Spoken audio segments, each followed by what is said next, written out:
Bonsoir, bienvenue sur la Voix de Morgane, j'espère que vous allez bien.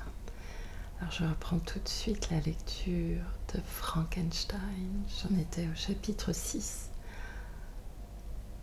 Je vous dis à tout à l'heure après la lecture et je vous remercie beaucoup pour votre écoute. À tout à l'heure, merci. Chapitre 6. À mon retour, je trouvai la lettre suivante de mon père, à Victor Frankenstein. Mon cher Victor, tu as sans doute attendu avec impatience une lettre qui fixa l'époque de ton retour parmi nous. J'ai d'abord été tentée de ne t'écrire que quelques lignes, uniquement pour te dire le jour où j'espère pouvoir t'embrasser. Mais je n'ose pas te rendre un cruel service. Quelle sera ta surprise, mon fils, au moment où tu attends une nouvelle heureuse et agréable, de n'en recevoir au contraire que de tristes et de douloureuses. Et comment, mon cher Victor, pourrais-je te raconter notre malheur? Pourquoi faut-il que je t'afflige, mon fils, toi qui es loin de nous, mais qui, dans ton absence, n'es pas devenu insensible à nos joies et à nos chagrins? Je voudrais te préparer au malheur que je vais t'apprendre, mais je sens que cela m'est impossible, même à présent que tes yeux parcourent la page pour y chercher les mots qui doivent t'en donner l'horrible certitude. Guillaume n'est plus, ce charmant enfant dont le sourire suffisait à réjouir et ranimer mon cœur, qui était si doux et si gai à la fois. Victor a été assassiné. Je n'essaierai pas de te consoler, je me bornerai à te raconter les détails de cet événement. Jeudi dernier, 7 mai, j'allais, accompagnée de ma nièce et de tes 2 frères, me promener à plein palais. Le temps était chaud et si serein que nous prolongeâmes notre promenade plus que de coutume. La soirée était déjà fort obscure avant que nous eussions pensé à rentrer, mais en nous disposant au retour, nous ne retrouvâmes plus Ernest et Guillaume qui avaient été au-devant de nous. Nous restâmes donc assis à les attendre. Ernest vint bientôt et nous demanda si nous avions vu son frère. Il nous dit qu'ils étaient à jouer ensemble lorsque Guillaume l'avait quitté pour se cacher, et qu'il l'avait inutilement cherché et attendu ensuite pendant longtemps, mais qu'il n'était pas venu. Ce récit ne servit qu'à nous alarmer. Nous continuâmes à le chercher jusqu'à la nuit tombante, quand Elisabeth conjectura qu'il pouvait être retourné à la maison. Il n'y était pas. Nous revînmes avec des torches, car je ne pouvais me reposer en songeant que mon fils s'était perdu et restait exposé à toutes les humidités et aux rosées de la nuit. Elisabeth éprouvait elle aussi une angoisse extrême. Vers 5 heures du matin, je découvris mon aimable enfant, que la nuit précédente j'avais vu brillant et fort de santé, étendu sur le gazon, livide, sans mouvement, et portant au col l'empreinte des doigts du meurtrier. Il fut rapporté à la maison, et la douleur qui était peinte sur mon visage apprit à Elisabeth notre malheur. Elle voulut à toute force voir le cadavre. J'essayai d'abord de l'en empêcher, mais elle persista, entra dans la chambre où il était placé, examina précipitamment le col de la victime et s'écria en frappant des mains : « Dieu, j'ai assassiné cet enfant que j'aimais !» Elle s'évanouit et ne reprit ses sens qu'avec beaucoup de peine. Revenue de sa défaillance, elle ne cessa de pleurer et de gémir.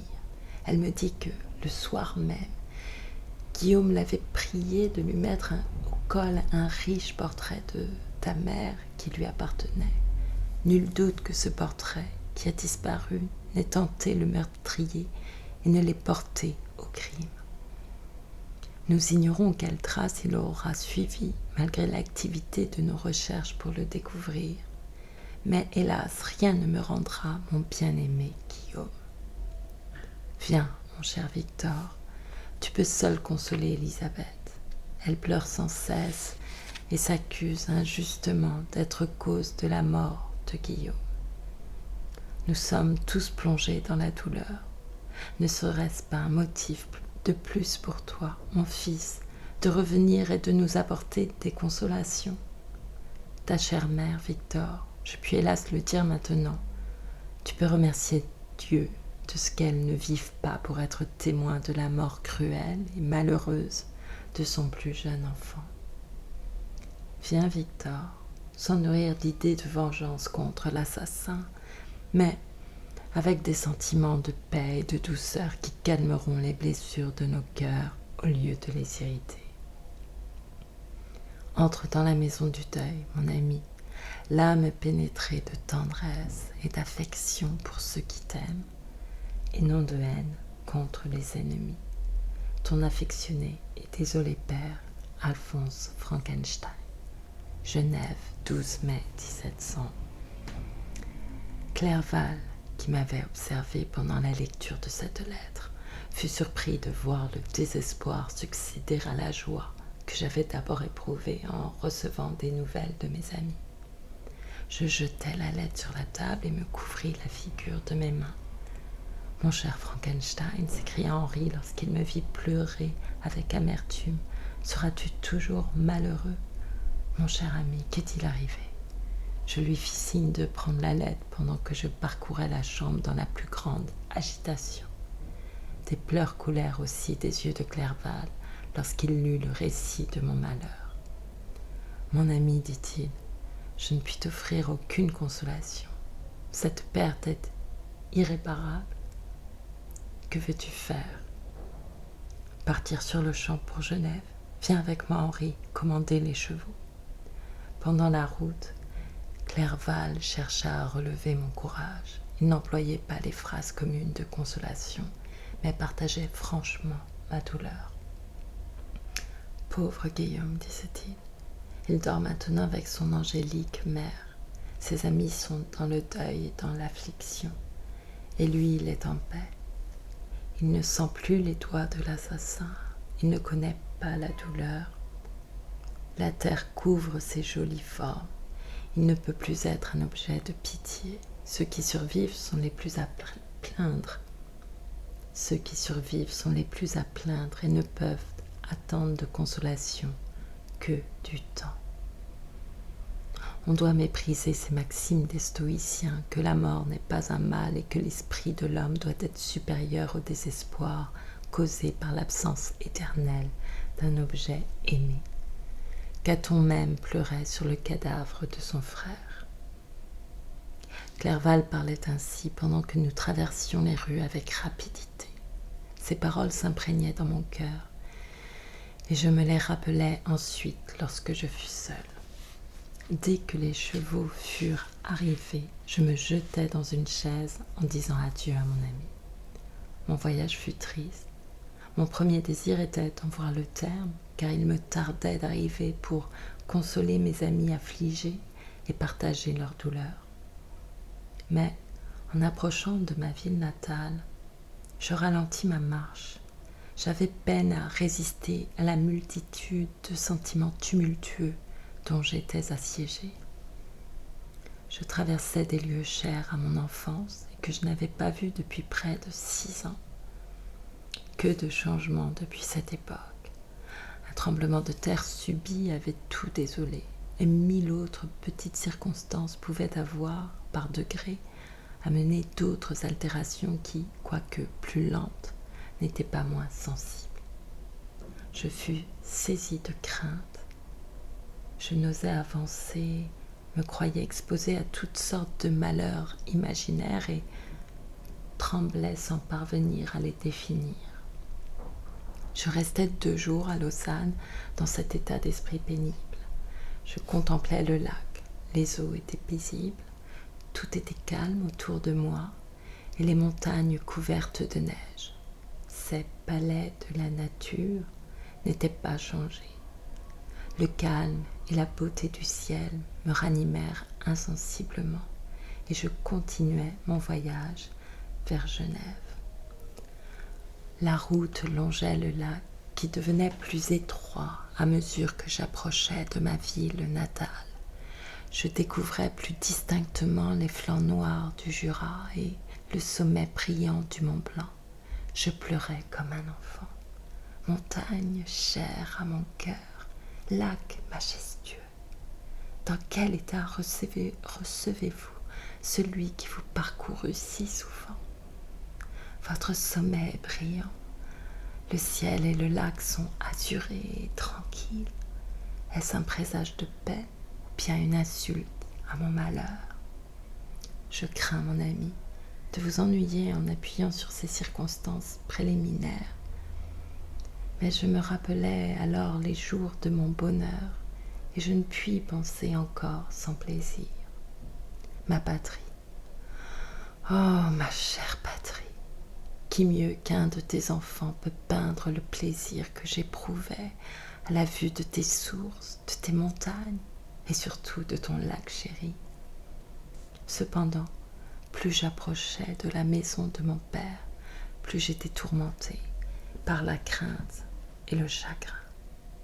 La nuit vint à étendre son voile sur la nature et, quand je pus distinguer à peine les montagnes dans l'obscurité, je sentis que ma douleur était plus vive.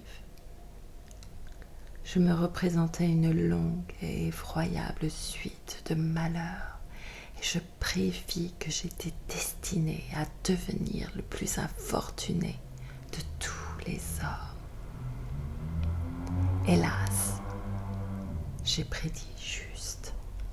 Et si je me suis trompée, c'est qu'en prévoyant et redoutant tant de malheurs, je n'ai pas conçu la 100e partie de tous ceux dont je devais être accablée.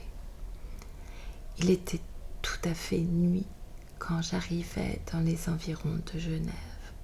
Les portes de la ville étant déjà fermées, je fus obligée de passer la nuit à Sécheron, village situé à une demi-lieue à l'est de la ville. Dans une disposition d'esprit qui ne me permettait aucun repos, je voulus profiter de la sérénité du ciel pour voir l'endroit où mon pauvre Guillaume avait été assassiné. Je ne pouvais traverser la ville. Je me déterminai à passer le lac dans un bateau pour arriver à plein palais. Pendant ce court voyage, je vis sur le sommet du Mont Blanc les éclairs briller d'un éclat surprenant et l'orage s'approchait avec rapidité. Je touchais le rivage et je montais sur une petite colline pour en observer les progrès. Il avançait au milieu d'un ciel qui se couvrait de nuages. Je sentis bientôt tomber de larges gouttes de pluie. L'orage éclata tout à coup, avec violence. Je quittai ma place et poursuivis ma route, malgré l'obscurité et l'orage qui croissaient à chaque minute, et malgré le tonnerre qui grondait au-dessus de ma tête avec une force effrayante, répétée par les échos de Salève, du Jura et des Alpes de la Savoie. J'étais ébloui par les éclairs qui se réfléchissaient dans le lac et le rendaient semblable à une vaste nappe de feu. Je fus même un moment dans une obscurité profonde qui dura jusqu'à ce que l'éblouissement de mes yeux eût cessé. L'orage, comme il arrive souvent en Suisse, paraissait venir de plusieurs parties du ciel à la fois. C'est au nord de la ville qu'il était le plus violent, au-dessus de cette partie du lac située entre le promontoire de Belle-Rive et le village de Coppet. Un autre orage montrait le Jura à la lueur de faibles éclairs. Un troisième obscurcissait et découvrait tour à tour le Môle, montagne escarpée à l'est du lac. Témoin d'un spectacle si magnifique et si terrible à la fois, je marchais à pas précipités. Cette guerre majestueuse dans les cieux élevait mes esprits, et je frappais des mains qui, en m'écriant avec force, « Guillaume, ange chéri, voici tes funérailles et tes chants funèbres !» En disant ces paroles, j'aperçus dans l'obscurité un fantôme qui sortit d'une touffe d'arbre près de moi. Je fixai mes yeux sur lui pour le reconnaître et ne pus m'y méprendre. Un éclair brilla et le découvrit entièrement à ma vue. Sa stature gigantesque et la difformité de son aspect plus hideux qu'aucune forme humaine ne me permirent pas de douter que ce ne fût le malheureux, l'infâme démon à qui j'avais donné la vie. Que faisait-il là? Était-il l'assassin de mon frère? Je frémis à cette pensée. Elle entra subitement dans mon esprit et y domina comme si elle était réelle.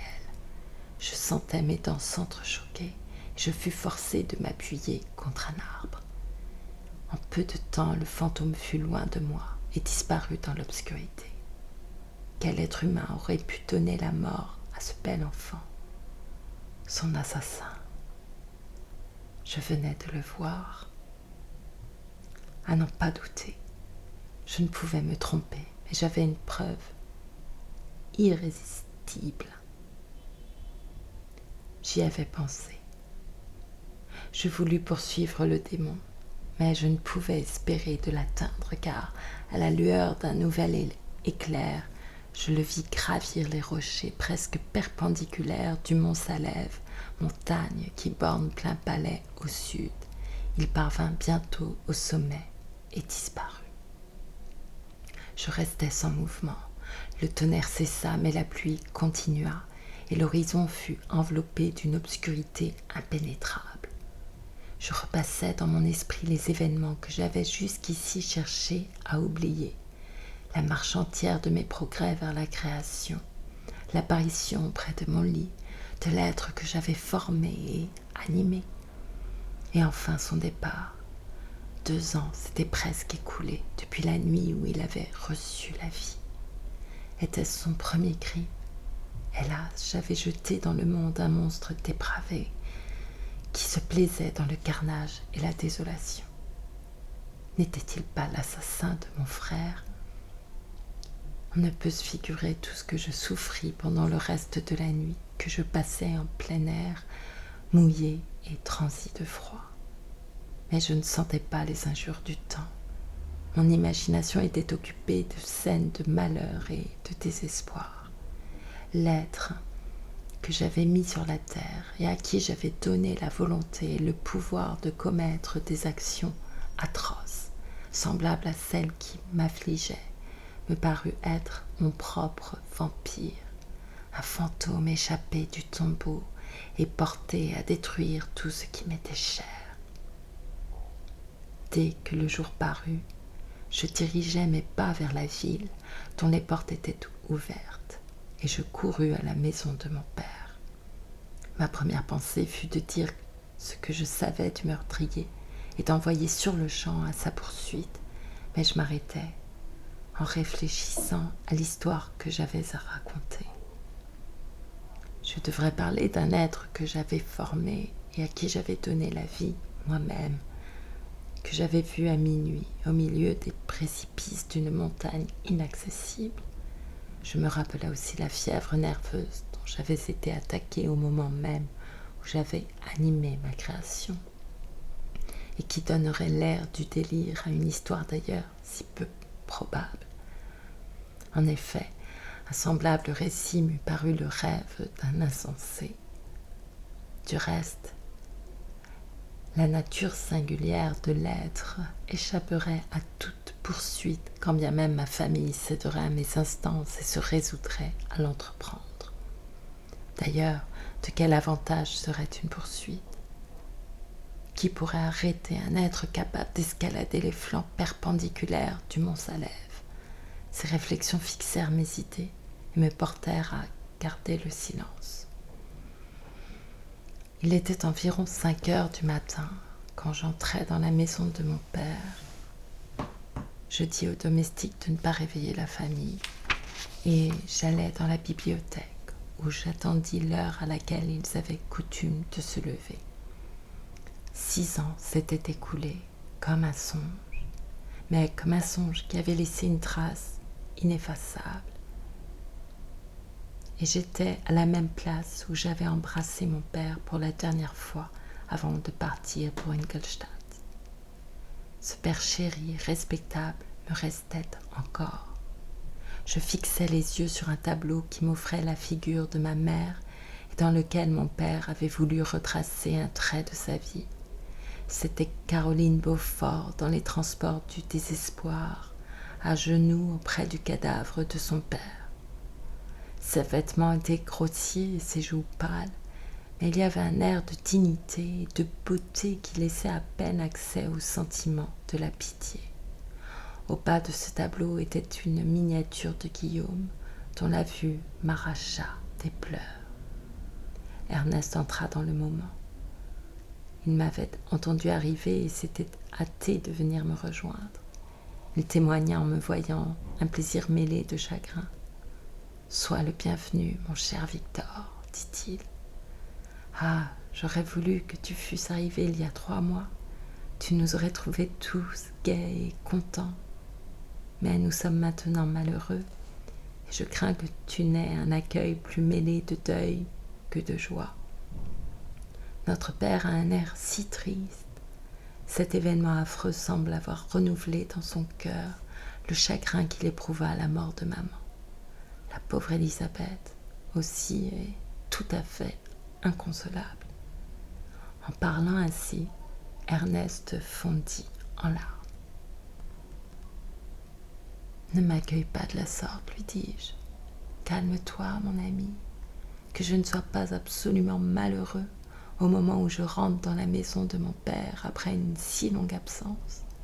Mais, dis-moi, comment mon père supporte-t-il ses malheurs, et la pauvre Élisabeth, comment est-elle?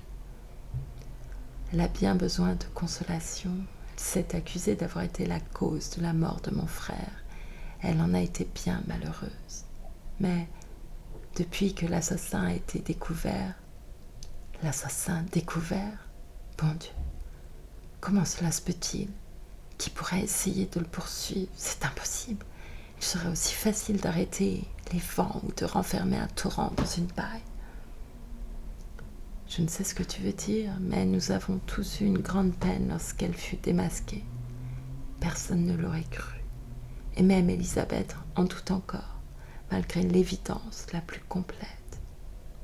En effet, qui aurait pu penser que Justine Moritz, qui était si aimable et avait tant d'attachement pour notre famille, ait pu tout à coup devenir si méchante?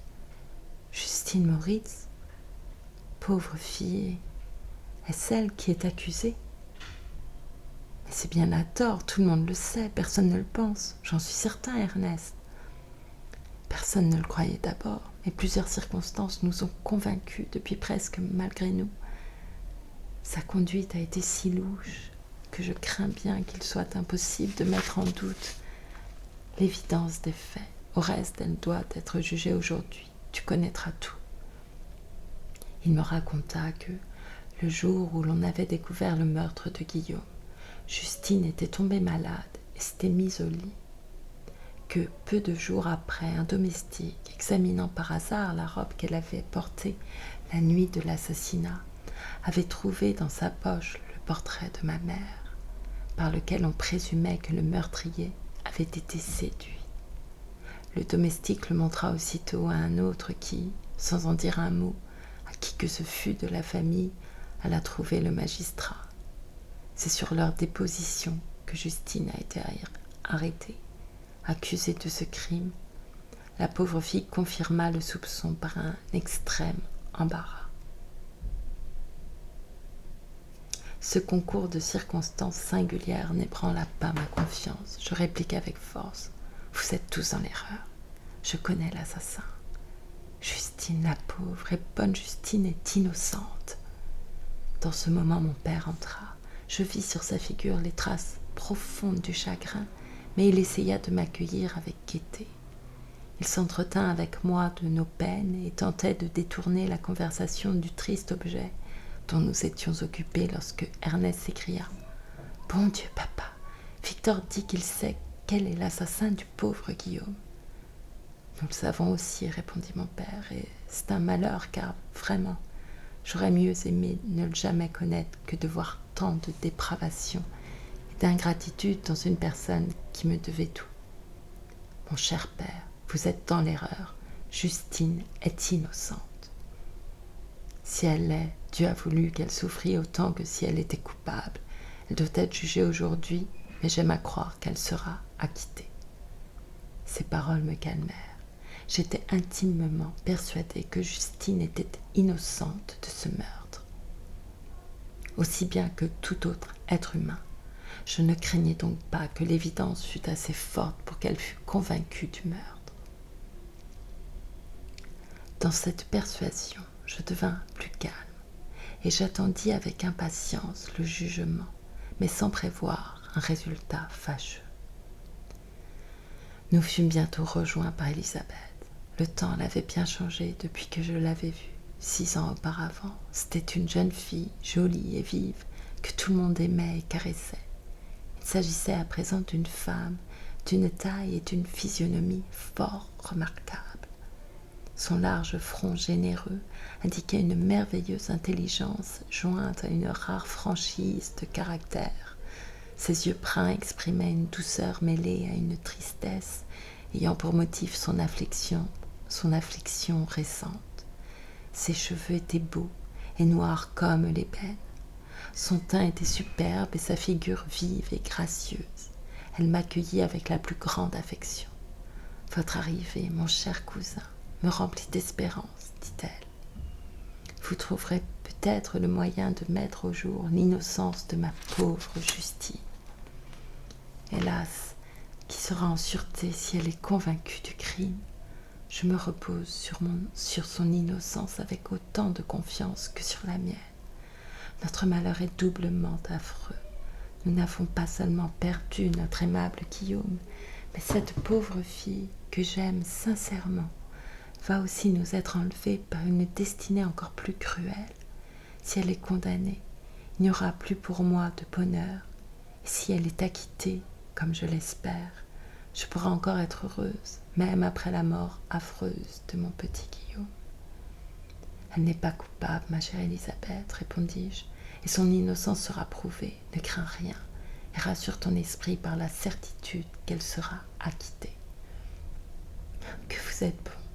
On croit généralement qu'elle est coupable, et cette opinion cause mon tourment, car je sais qu'elle ne peut l'être. Mais en voyant tout le monde avoir contre elle d'aussi fâcheuses dispositions, je me suis abandonnée au désespoir. Elle versa des larmes. « Ma chère nièce, dit mon père, essuie tes pleurs.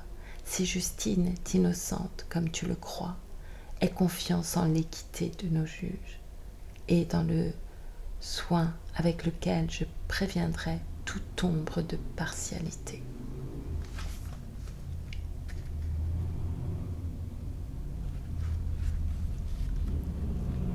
Chapitre 7. Le procès devait commencer à 11 heures. Nous restâmes jusqu'à ce moment dans la tristesse. J'accompagnais à la cour mon père et le reste de la famille, qui étaient obligés de paraître comme témoins.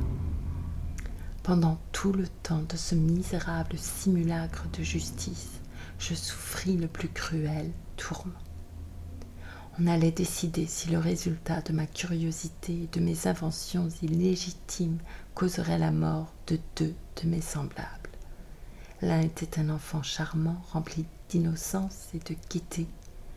L'autre était destiné à une fin bien plus terrible, à l'infamie et à l'horreur qui s'attachent à la mémoire du meurtrier. Justine était aussi une fille de mérite et possédait des qualités qui promettaient de rendre sa vie heureuse. Ces dons, cet espoir, tout allait être enseveli dans une tombe ignominieuse. C'est moi qui en étais la cause.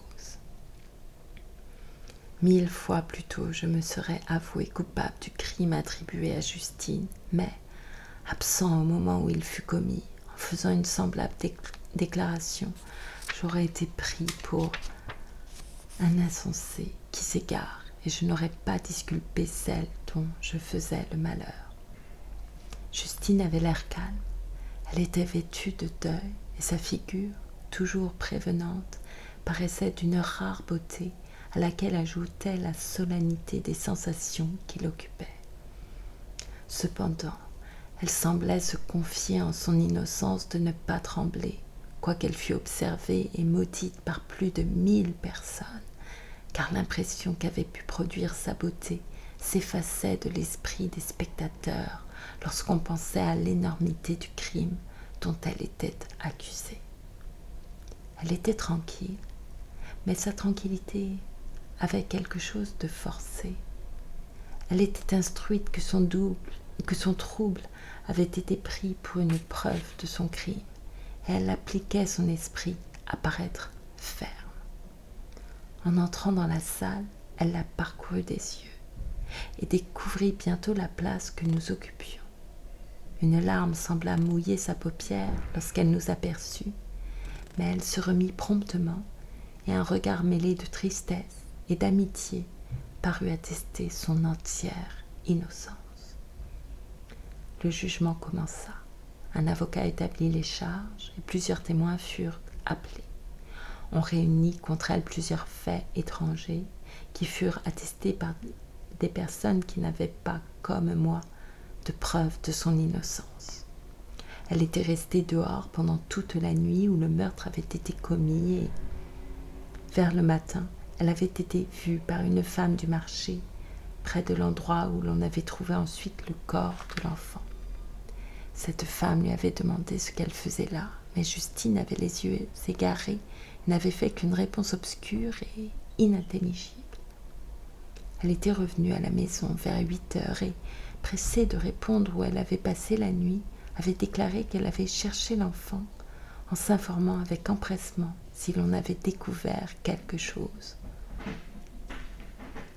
En présence du corps, elle avait éprouvé de violentes attaques de nerfs, puis gardé le lit pendant plusieurs jours. On produisit alors le portrait que le domestique avait trouvé dans sa poche et, lorsque, d'une voix tremblante, Elisabeth attesta que c'était le même qu'elle avait placé autour du col de l'enfant 1 heure avant qu'il ne partît pour la promenade, un murmure d'horreur et d'indignation se fit entendre dans la salle. On invita Justine à se défendre. Son visage s'était altéré à mesure que le jugement avançait. Il exprimait fortement la surprise, l'horreur et la douleur. De temps en temps, elle fondait en larmes, mais, invitée à se défendre, elle rassembla ses forces et énonça d'une voix haute, quoique tremblante. « Dieu connaît, dit-elle, toute mon innocence, mais je ne prétends pas devoir mon acquittement à mes protestations. Je prouverai mon innocence par une exposition claire et simple des faits qui ont été dirigés contre moi, et j'espère que le caractère que j'ai toujours montré disposera mes juges à interpréter favorablement tout ce qui peut sembler douteux et donner lieu à des soupçons à mon encontre. » Elle se mit à raconter que, avec la permission d'Elisabeth, elle avait passé la soirée précédant la nuit où le crime avait été commis chez une de ses tantes qui demeurait à Chênes, village situé à une lieue environ de Genève. À son retour, vers les 9 heures, elle avait rencontré un homme qui lui avait demandé si elle avait vu quelques traces de l'enfant qui était perdu. Alarmée par ces paroles, elle avait passé plusieurs heures à le chercher, laissant pendant ce temps fermer les portes de la ville, et s'était vue contrainte de passer une partie de la nuit dans une grange dépendante d'une chaumière parce qu'elle ne voulait pas réveiller les habitants, dont elle était bien connue. Ne pouvant goûter de repos ni de sommeil, elle avait quitté de bonne heure son asile pour tâcher encore de trouver mon frère. Si elle était allée vers l'endroit où était le corps, c'était à son insu. Il n'était pas surprenant qu'elle eût été toute troublée en répondant aux questions qui lui étaient faites par la marchande, puisqu'elle avait passé une nuit sans dormir et qu'elle ignorait encore le sort du pauvre Guillaume. Quant au portrait, elle ne pouvait donner aucune explication. « Je sais, continua la malheureuse victime, combien cette seule circonstance me charge, mais je ne puis y jeter aucune lumière. J'ai déclaré ne rien savoir. Je n'ai plus qu'à faire des conjectures sur le fait qu'il a été placé dans ma poche. Ici, j'éprouve un nouvel embarras. Je ne crois pas avoir d'ennemis sur terre, et je suis convaincue que nul ne serait assez méchant pour me perdre en patinant. Le meurtrier l'y aurait-il placé lui-même? Je n'en vois pas le motif, et même en supposant ce fait, pourquoi aurait-il volé le bijou pour s'en défaire si promptement? Je confie ma cause à la justice de mes juges, sans conserver la plus faible espérance. Je demande la permission de produire quelques témoins pour qu'ils soient interrogés sur mon caractère, et, si leur témoignage n'atténue pas l'accusation du crime qui m'est attribué, je dois être condamné, malgré mon innocence, sur laquelle je compte pour être acquitté. On entendit plusieurs témoins qui la connaissaient depuis quelques années, qui en parlèrent avec éloge, mais la peur et l'horreur du crime dont elle était accusée enchaînaient leur langue. Élisabeth vit que cette dernière ressource, l'excellent caractère et la conduite irréprochable de Justine, ne pouvaient la sauver et, malgré une agitation violente, elle demanda à la cour la permission de prendre la parole. « Je suis, dit-elle, la cousine du malheureux enfant qui a été assassiné. Je puis même dire que je suis sa sœur, puisque j'ai été élevée par ses parents et que j'ai toujours vécu avec eux depuis et longtemps même avant sa naissance. » Avec ces titres, il peut paraître inconvenant que je m'explique dans cette occasion, mais au moment de voir une malheureuse créature livrée à la mort par la lâcheté de ses prétendus amis, je désire qu'on me permette de rendre témoignage à son caractère. Je connais bien l'accusé.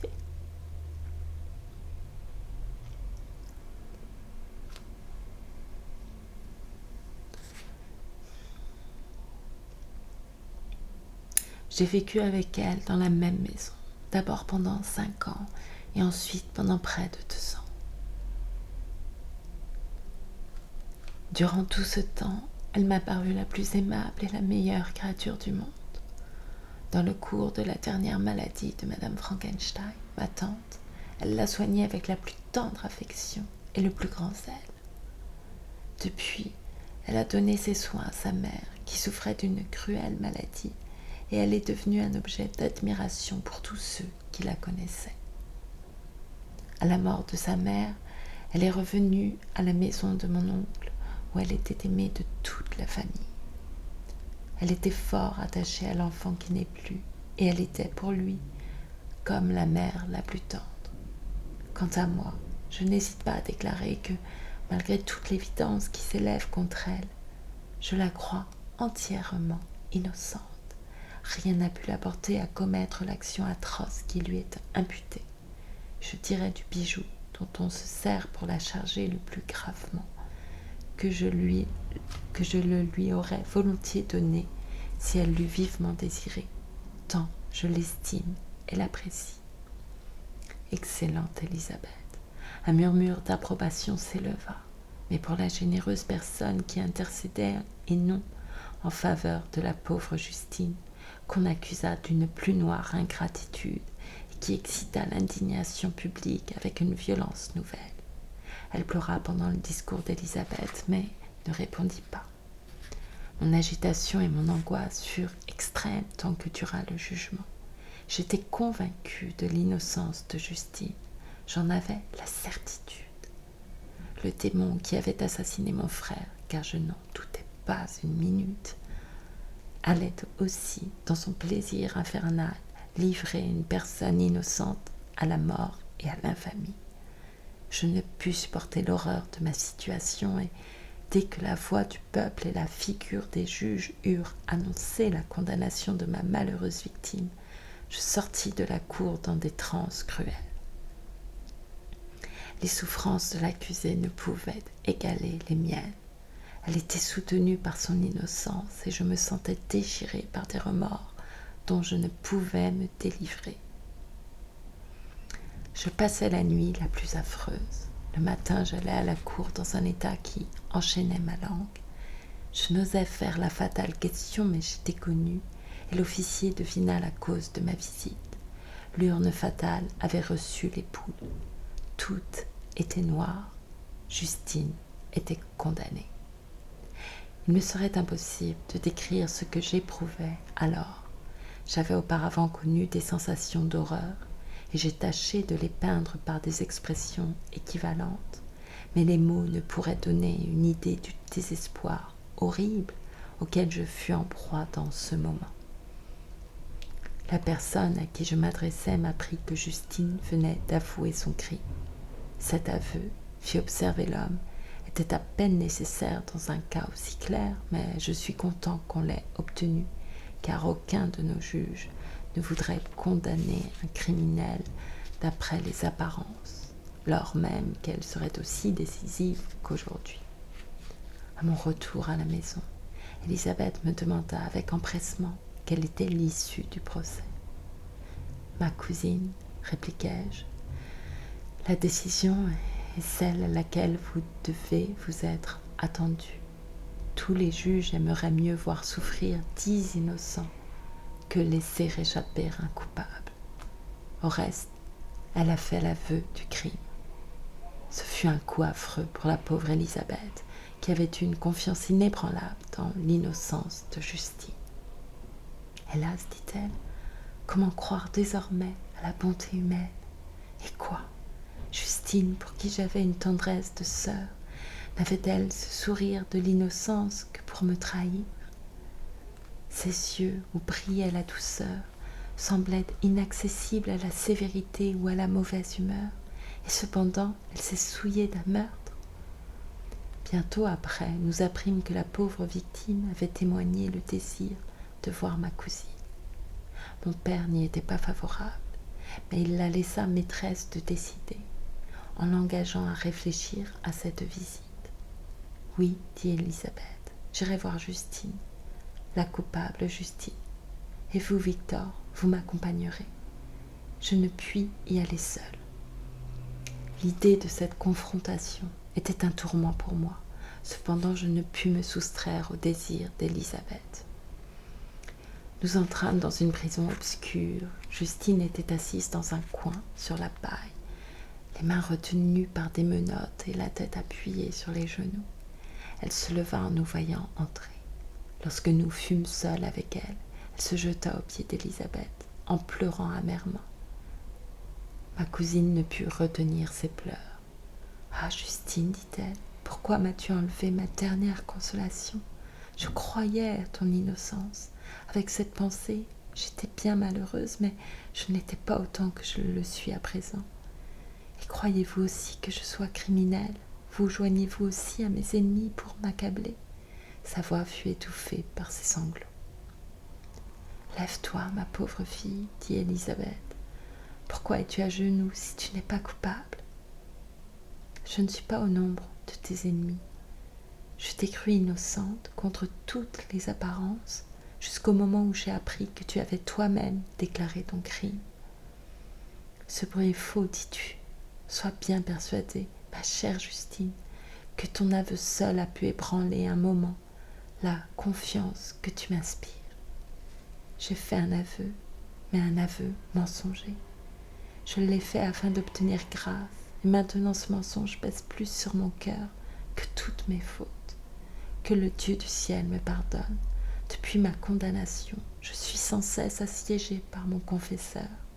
Il m'a effrayée et menacée, au point que déjà je m'imaginais être le monstre dont il me parle incessamment. Il m'a menacée de l'excommunication et des feux de l'enfer si je persévérais dans mes dénégations. Ma chère demoiselle, je n'avais personne pour me soutenir. Tout le monde me regardait comme une misérable vouée à l'ignominie et à la mort. Que pouvais-je faire? Dans un moment que je déteste, je souscrivis à un mensonge, et c'est à présent seulement que je suis vraiment à plaindre. Elle s'arrêta pour fondre en larmes et poursuivit en ces termes. J'ai pensé avec horreur, mon excellente demoiselle, que vous me soupçonneriez d'un crime que le démon seul peut avoir commis, moi qui avais su mériter l'estime de votre bienheureuse tante et votre affection personnelle. Cher Guillaume, bienheureux enfant, je te reverrai bientôt dans le ciel, où la paix nous est réservée, et c'est ma consolation, au moment où je vais souffrir l'ignominie et la mort. Ah, Justine, pardonne-moi d'avoir pu un moment manquer de confiance en toi. Pourquoi avoir avoué? Mais ne t'afflige pas, ma chère fille. Je proclamerai partout ton innocence et je forcerai d'y croire. Cependant, il faut que tu meures, toi, ma compagne, toi qui étais pour moi plus qu'une sœur. Je ne pourrais survivre à un malheur aussi affreux. Ma chère, ma bonne Élisabeth, ne pleurez pas. Vous devriez me donner du courage en me parlant d'une meilleure vie et m'élever au-dessus des misères de ce monde d'injustice et de malheur.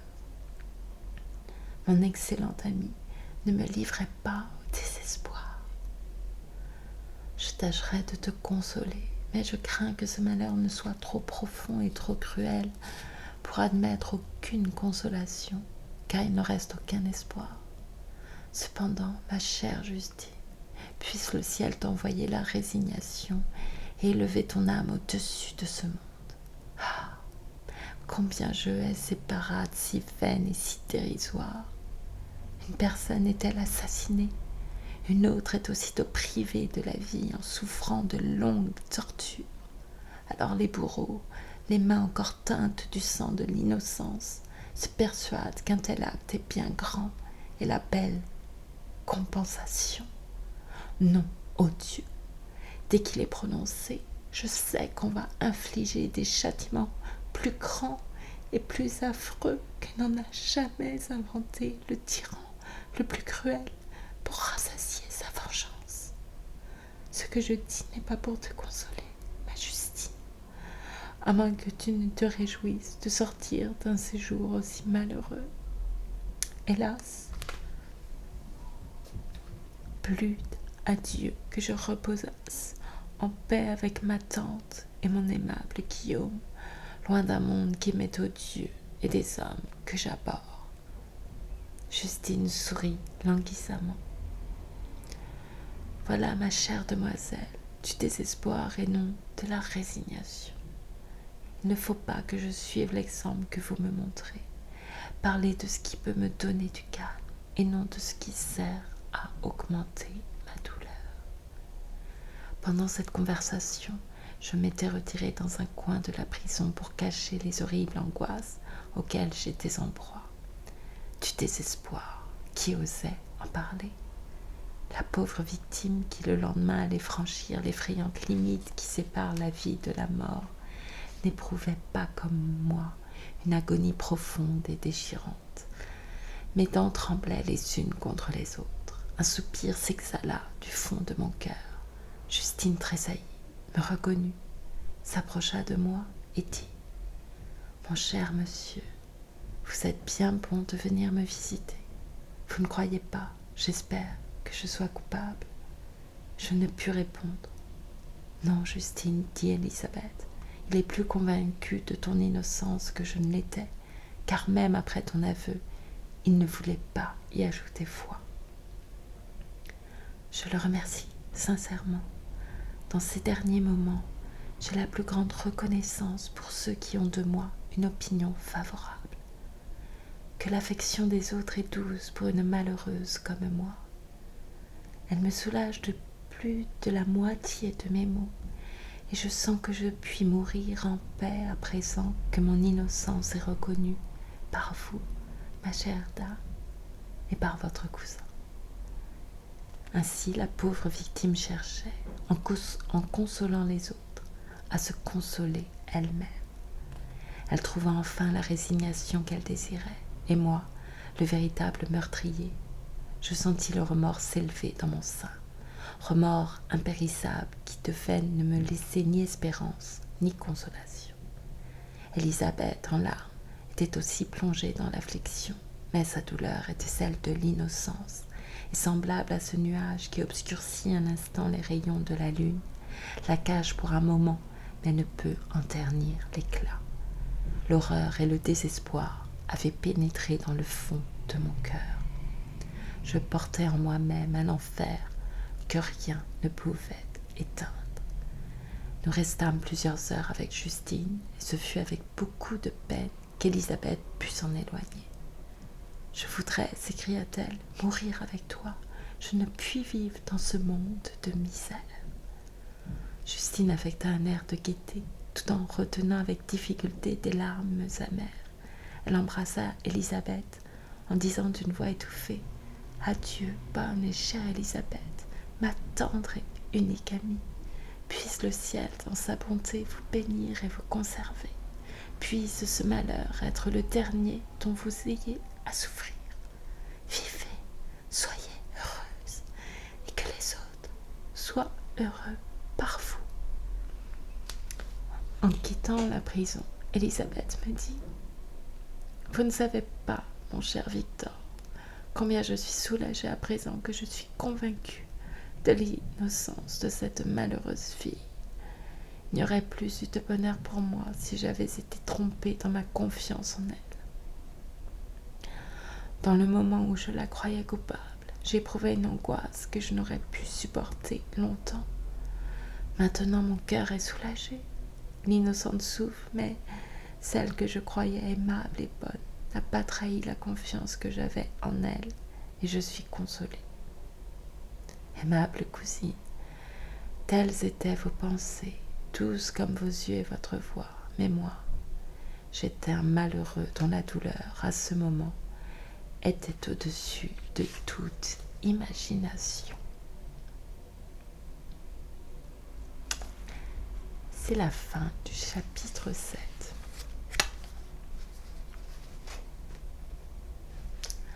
Et la lâcheté à un certain niveau aussi.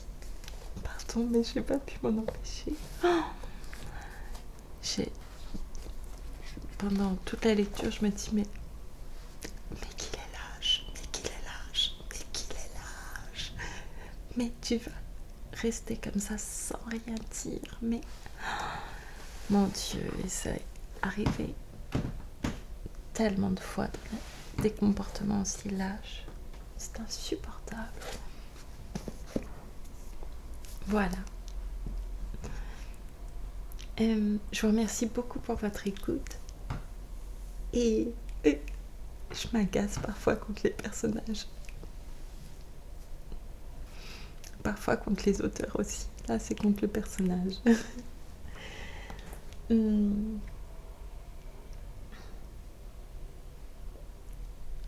Je vous remercie beaucoup pour votre écoute. Et je vous dis à très bientôt pour la suite.